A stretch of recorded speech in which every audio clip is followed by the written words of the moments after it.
So hello guys, இன்னைக்கு நம்ம என்ன பண்ண போகிறோம்னு பார்த்தீங்கன்னா, ஒரு வேறு லெவலில் வெறித்தனமாக விளையாட மேட்ச் தான் பார்க்க போகிறோம். இங்கே பார்த்தீங்கன்னா அவன் டவுன் ஆனதுக்கப்புறம் ஹெட்டில் விழுவுது.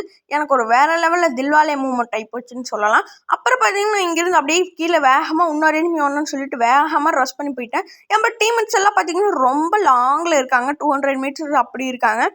என் கூட பார்த்தீங்கன்னா நான் போக நான் அடிக்க அட்டாக் ஆடத்தான் அவங்க வந்தாங்க. நான் ஸ்குவாடை வைப் பண்ணி முடிக்கிற அளவுக்கு போயிட்டேன். அந்த அளவுக்கு அப்படி ஆயிடுச்சு. அப்புறம் பார்த்தீங்கன்னா மிச்சம் ஒரே ஒருத்தன் தான் இருந்தான். அவனை நம்ம டீம்மேட் முடிச்சிருவாங்க. அதனால் நான் உங்களுக்கு காமிக்கலன்னு நினைக்கிறேன். இங்கே பார்த்தீங்கன்னா அவனுக்கு இதாக ட்ரிக்கு. இங்கே பார்த்தீங்கன்னா அவன் வீட்டு ஃபுல்லாக லேண்ட்மைன் வச்சு வச்சுருக்கான். எனக்கு ஃபுல் டேமேஜ் ஆயிடுச்சு. அதுக்கப்புறம் பார்த்தீங்கன்னா அங்கேருந்து நான் பீக்குக்கு வந்தேன். பீக்கில் ஒரு ஊக்காங்க இருந்தால் அவனை போட்டு அடிச்சாச்சு. அப்புறம் பார்த்தீங்கன்னா இங்கே ஒரு அலோக்கு இருந்தால் அவனையும் அடிச்சாச்சு. அதுக்கு அடித்ததுக்கப்புறம் அவனுக்கும் ஒரு லேண்ட்மைன் வச்சுருவேன்.